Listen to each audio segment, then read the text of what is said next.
This is Josh Bycer from GameWisdom.com. Hope you enjoy this Critical Thought, your daily discussion on game design. And be sure to like and subscribe to the channel, and you can pitch future Critical Thought topics. Alright, before we begin with today's Critical Thought, if you missed the news, I've started doing my Nier Automata Let's Play on the channel, with 2 parts up today, and more coming from the stream after tonight. Let me know what you think of the thumbnails. I decided that I think I like the cleaner look of the ones without saying Let's Play on them. I figure the title should be enough. But if you have any suggestions for ways to spruce things up, please let me know in the comments below. Well, for today's Critical Thought, we have an interesting topic. I want to talk kind of about the history of saving in video games, and what it means about how saving has become an integrated part of playing a game and can lead to some very interesting debates. So, once again, one of these critical thoughts, I get to sound like an old man, because I remember back in the day when there was no such thing as saving in video games. You either finished the game in a single sitting, or you restart back at 0 the next time. And this was big from the arcade era to the early NES. It wasn't until The Legend of Zelda, I believe, that we finally had our first case of a game providing save functionality, and this was with a battery backup. Now, if you look up there, you can see the inside of a NES cartridge, and that little circular disc on the chipboard, that is a little battery. I used to see them on motherboards on computers, and that little battery provides just enough of a charge to keep the cartridge from having 0 power. Because much like the arcades, if the arcades ever just completely lose power, basically any kind of, read-write data gets erased. Now, the stuff that's hardwired, the factory settings, that stuff stays the same, but anything in terms of a record or something that was added to the game gets wiped. And this was the reason why this kind of battery backup was a big deal. It allowed you, of course, to save your game and come back to it whenever you wanted. And for the most part, the majority of the NES era didn't feature battery backups. This was saved for the games that were big enough to warrant it. So your Final Fantasies, Dragon Quests, and a whole lot more RPGs along that front.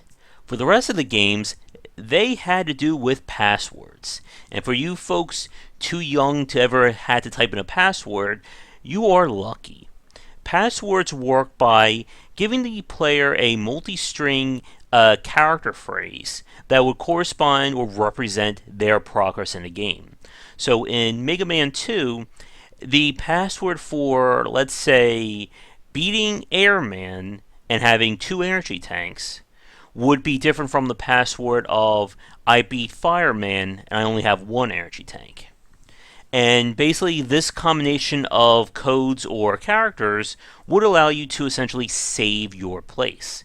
Of course, this was a nightmare and a half when we start running into, 20, 30 different character strings. And the thing is that the more permutations the game had, the greater or the more characters needed for the password. For anyone who played the game Phantom, 2040 for the SNES, this was like a pre-RPG era, but still had like a choose-your-own-adventure style to it. Because how you chose to handle certain situations would unlock or restrict certain levels going forward. But with all those variances, the password for it, I think it was like a 30 or 40 character string password, case sensitive, that you had to type in each time you wanted to continue your game. So just imagine, if you will, if you got 29 of those 30 characters and you just missed 1, and now you just lost all your progress.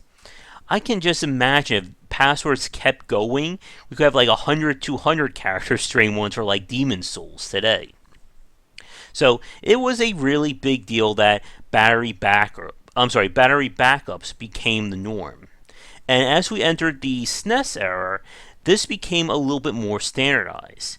While most games still feature passwords, like Mega Man, a buttload of platformers, Nintendo and some of the major developers saw the utility of a battery backup. And right here, I have my copy of Earthbound. There are many like it, but this one is certainly mine. And if it wasn't for this kind of battery backup or this kind of saving, basically video games could never evolve. Because there's no way you could have a 20 plus hour game and ask people to sit in one sitting and finish it. And as we entered the back half of the 90s, saving took a major step forward in the form of memory cards. And this was one of the first steps in terms of standardizing the use of saving.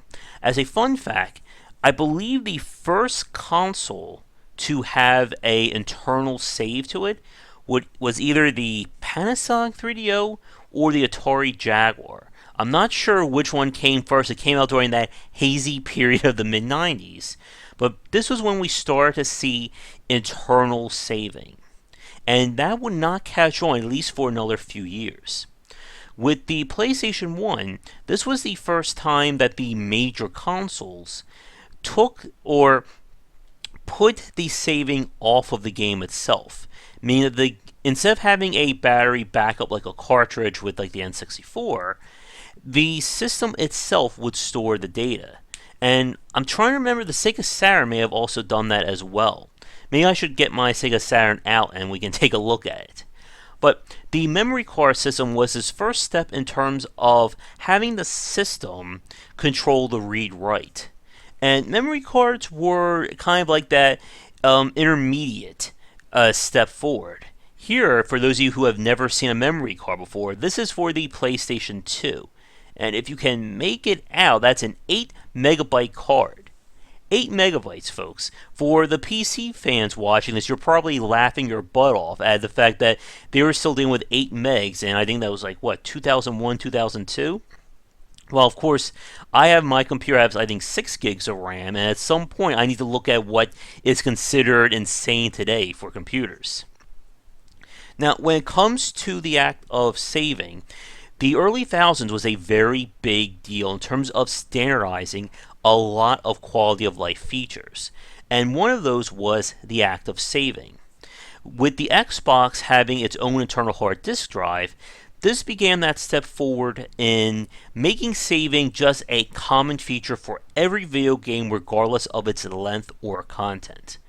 And with the Xbox, PlayStation 3, and Nintendo Wii, this is when all the systems at this point had the internal drives. And going forward, saving is now considered standard for any game regardless of the platform, the genre, or the developer. And that's a very big deal. And that kind of set the stage for what's been happening over the last decade, with saving becoming more than just a feature, but a part of the game design itself. And there have been examples of this dating back as far as the 90s. One of the most infamous examples of this would be the Resident Evil series. Up until, I think, Resident Evil 4, there was, of course, the standard ink ribbons. And this limited the number of saves you had based on how many ink ribbons you held. Run out of ink ribbons and you literally can't save your game until you find more. And from there, we kind of see this, I guess, a scale of how much saving became a part of the gameplay. On one end of the scale, we have as the simple act of what we see in roguelikes, and how the saving becomes a part of the weight of playing. If you die in a roguelike, you start back at 0. You're not going to be continuing from a checkpoint or anything like that. But many roguelikes and survival games have a quick save and quick load feature so that, real life won't interfere with playing, but the threat or the weight of losing progress is still there. And another major part of that, of course, is the popularity of Iron Man mode in so many games. For those of you who, of course, watch my Diablo 3 plays, you know that I just cannot play Diablo 3 in softcore anymore. It has to be hardcore to keep my interest. But as things have gone on, we've seen more developers embrace the idea of integrating saving into the game space itself. Another major example of this would be from Breath of Fire Dragon Quarter, which I talked about a few weeks ago, and how the number of saves you did in the game was part of your grade at the end. And the only way to get the best ranking in the game was to literally go the entire play without having a hard save. And of course, that team went on to do Dead Rising, which limited your saves to specific points. And that, my friends, takes us to an interesting question and a major design decision that we've seen. What do you think about games that integrate saves into the experience like that? That they restrict the use of savings, or they limit what you can and can't save as a part of the mechanics itself. For instance, in the whole Soulsborne series, the game will always be saving. So when you die, your progress is key to that point. And what that means is, it is possible to lose progress in a Soulsborne. Granted, it can only be a few minutes long, but like we've talked about, people don't like it when they lose progress, when they have to repeat things over and over again. Now, one of the great things about the Soulsborne series is the fact that the act of dying and coming back is very quick. It's only a few seconds long until you're back into things. But what happens when you play a game where, because of how the saves are spaced in the environment, or the fact that you can't save readily, that it is possible to lose 10, 20, 30 minutes of progress due to a bad save place, or a bad save point, or a checkpoint, or stuff along those lines? Is it worth it at that point to be integral to the game space at the expense of providing the players with an easy means of continuing if they fail, or if real life gets in the way? One of the things that has annoyed a lot of people about games that have fixed save points is the fact that what happens if real life beckons? I'm sure any parents watching this can certainly attest to playing a video game and all of a sudden they need to tend to their child, or they need to do something, and of course they're 15, 20 minutes away from the next save station. Now, with that said, though, when saving is integrated into the game like that, it can do wonders for ratcheting up the tension or being a very amazing part of the game design. A very recent example of this would be from Alien Isolation, who besides having the amazing idea of having the alien chase after the players, they integrated saving into playing the game. There are save stations in Alien Isolation, but you can't just go up to one, hit save, and you're done. No. You have to put your access card in and wait 5 seconds for the terminal to activate. And, in those 5 seconds, some giant xenomorph could come up from behind and decide to say hello by impaling you through the chest. And it always adds that level of tension that you wouldn't see otherwise if the saving was either by, autosaves, or if it was an instant save. So that's a definite case for saving adding to the experience when it is a part of it. But I think with that said, though, to wrap up today's critical thought, the evolution of saving from the days of battery backups to memory cards, and of course internal, has been a major part of the evolution of video games. And as one last point that I almost forgot to mention, with the PlayStation 2 era and these memory cards, there you go, this was not included in the system purchase. This was considered a luxury option to have the ability to save your game. And the same thing carried over with the PlayStation Vita. So imagine playing something like Metal Gear, Tactics Ogre, or Monster Hunter without the ability to save your game. It wouldn't be that fun of an experience. But as we've said, saving has become standard. And no matter what your game is these days, even if it is only a few minutes long, it's still important to have some kind of in-game save functionality. Now, what I just said, though, may be a contradiction. If your game is literally like a 4-minute long game, like a very art-style game, then yeah, saving isn't that important. But it is still a vital part of any game that you want the player to have some measure of progress stored, especially if your game runs more than 30-40 minutes. And Creating the functionality for saving in your game, that unfortunately is beyond my expertise, but I'm sure any developers out there can certainly talk about what it's like to develop a save function. And like I said, for those of you watching this who are developers, what do you think about integrating the act of saving into playing the game? Either in the forms of roguelikes or survival games with you die and you lose progress, to having saving be a luxury or a special feature in the game. Let me know in the comments below, but we'll end things here. So, as always, thank you so much for watching. If you're new, be sure to like and subscribe if you're enjoying the content. If you have an idea for a future critical thought, be sure to let me know. But otherwise, be sure to check back daily for more great content here and on Game Wisdom, where we examine the art and science of games.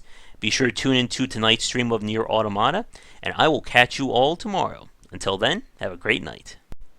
Thank you so much for watching this video. If you enjoy it, be sure to like and subscribe to the channel, and of course share with your friends. It always helps out. For daily posts on all manner of game design and industry topics, check out game-wisdom.com. To support the site and everything that I do, be sure to check out the Patreon campaign. If we can hit goals, it will mean more content for everyone to enjoy, and I'll be able to support myself and my household.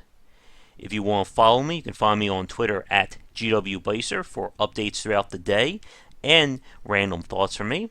And lastly, you can find me on Twitch right over there at GWBycer for daily streams most nights around 10 Eastern.